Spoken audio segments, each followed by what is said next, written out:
This is what I like to call the power wagon. It is a fully functional power wagon, hence the name. It has onboard battery storage, a solar charge controller, inverter. It basically is like a little self-contained off-grid solar powered generator, and it can power a house. It's set up to plug in kind of like a generator would into like a transfer switch on a house electrical system. So we have output, input for charging this unit, for powering a house. We've got the solar input right here. We've got the battery gauge telling how much power is in the battery, how much remaining energy is left. Right now it's like 99 hours at 100 watts is what it's using right now. It's got the solar. This turns on the charge controller, connects it to the battery. This is the circuit breaker for the solar. So you'd plug in the solar here, and then you would flip this up and it would send power to the charge controller, which is in here.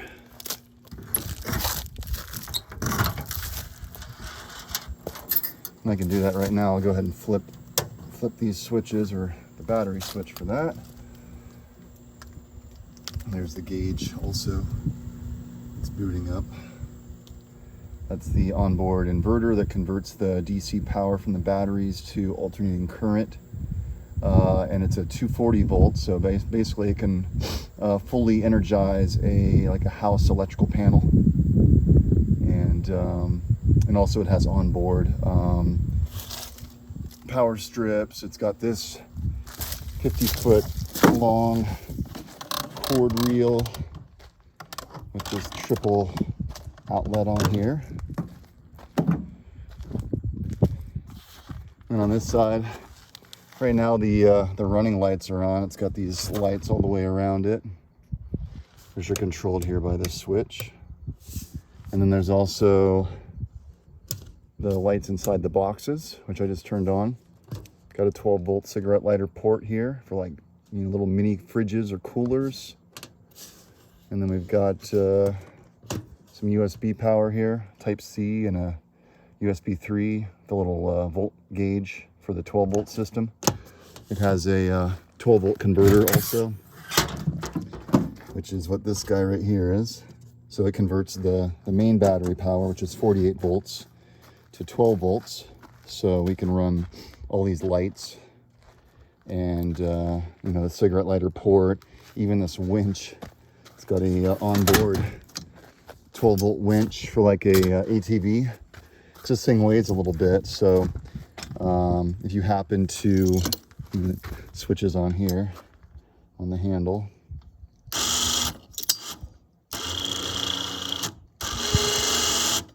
So actually, when I finished building this thing, I used the winch to pull it out of the shed that it was in.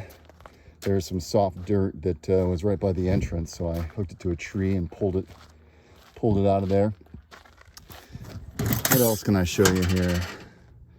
It's got an onboard BMS to control these battery cells.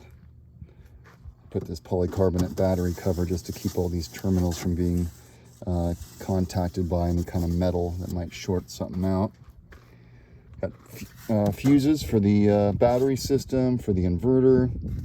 These are all the balance lead wires, all the voltage sensing wires to sense the voltage of each battery positive terminal on each cell. So this thing will basically monitor what every individual cell is doing and shut off if anything gets out of range. This is the battery percentage shunt. So it basically calculates how much energy is moving through this system here. So it can basically give you a percentage, kind of like your cell phone does. Got some bus bars down in there. This is the fuse block for the 12-volt system.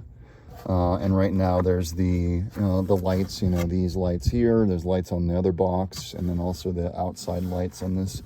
They're all fused in here. You could add a car radio if you wanted to. anything a 12-volt system in a car has. You could put in like a little 12-volt DVD player, like a lot of SUVs have in the back seat. If you wanted to have a 12-volt version of that, you could also run it off of AC as well.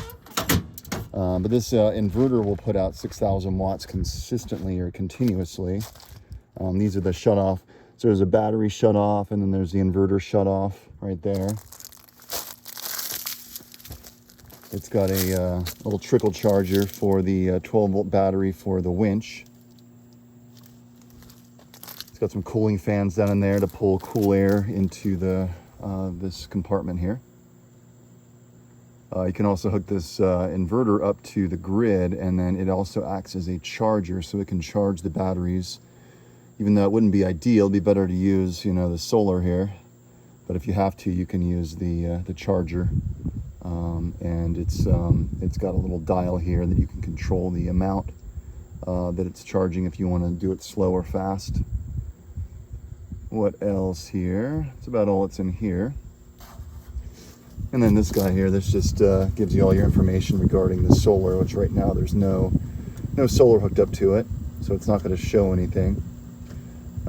It would show up here the volts of your solar panels, the current coming from the array, and then the power in wattage being generated by the array. And then here would be your battery voltage, and then the current in amps going into your battery.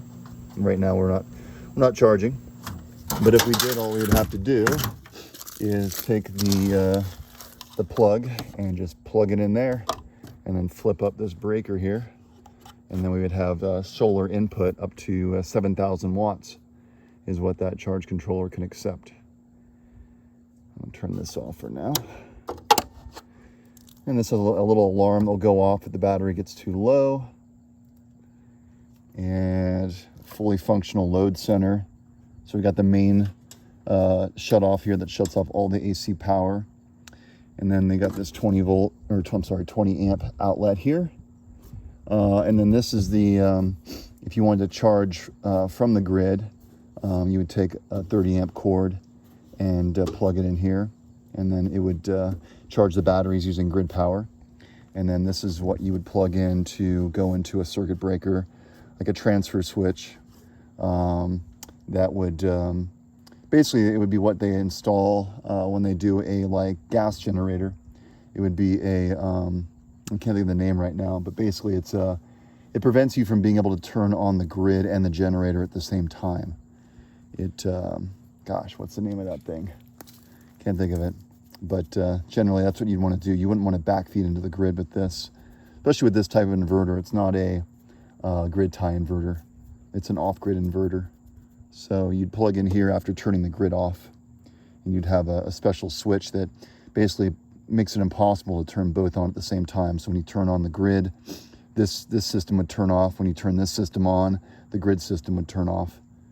And yeah, it could basically do 18,000 watts of surge for like well pumps and AC compressors and things like that. And then 6,000 watts continuously. And then it has like a 15 kilowatt hour battery, the main battery in here. Lithium iron phosphate, and they're good for like 3,000 to 7,000 cycles. And so, you know, used in a standby situation, this thing would last for decades. Used every day, if you drained it every day, you're looking at like a decade to 2 decades, just depending on your usage of it. Even after the cycle life, they say there should be 80% left of the capacity. So you'd still have 80% of your 15 kilowatt hour original capacity after, 5,000 cycles, which is a good amount of time. To have this in lead acid, you wouldn't even be able to pull, it wouldn't even be able to put, this is a 1,500 pound capacity Wagon, and if these were lead acid batteries with a 15 kilowatt hour capacity, you wouldn't be able to pull it an inch for one. It would weigh thousands of pounds. Whereas this weighs about 500 pounds for this much energy storage and functionality, which is pretty reasonable. But for loading and for transporting in some areas, I decided to put this winch on it to make it so that it's actually possible to get it in some areas that, you know, trying to pull it might not offer the opportunity to. And then this also has a convertible handle, so you can take these cotter pins out and it flips around, and then you can use it on the back of like a quad or an ATV. It has a you know, a hitch that you can connect up to. That is the Power Wagon, and I am looking to build these and sell these in different forms. This is kind of the premium package, but basically it's just, you could scale this down. I want to do a 12 volt, a 24, and a 48 volt. This is the 48 volt. This could do a well in a house. A 24 volt could do a well in a house too, but you'd have less capacity, you know, less storage capacity. And then a 12 volt would be good for like refrigerators, smaller things, charging phones. You could still have a really good amount of capacity. It's really just depends on how much you want to spend, really.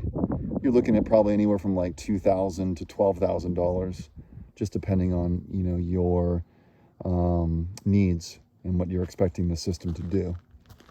But yeah, I'm really excited to build these and to offer these to people. I have one of these here on our property as well. It's not nearly as tricked out as this one is. I'm a little jealous. This is a Mark II, so mine was my first go, and then this one is the more refined version. It's got all the bells and whistles and all the safety features, and I really like how basically everything you can do to control it is here on the outside. The shut-off switches, all the lights, all the power is accessible outside of the unit. There's really no need to go inside the boxes.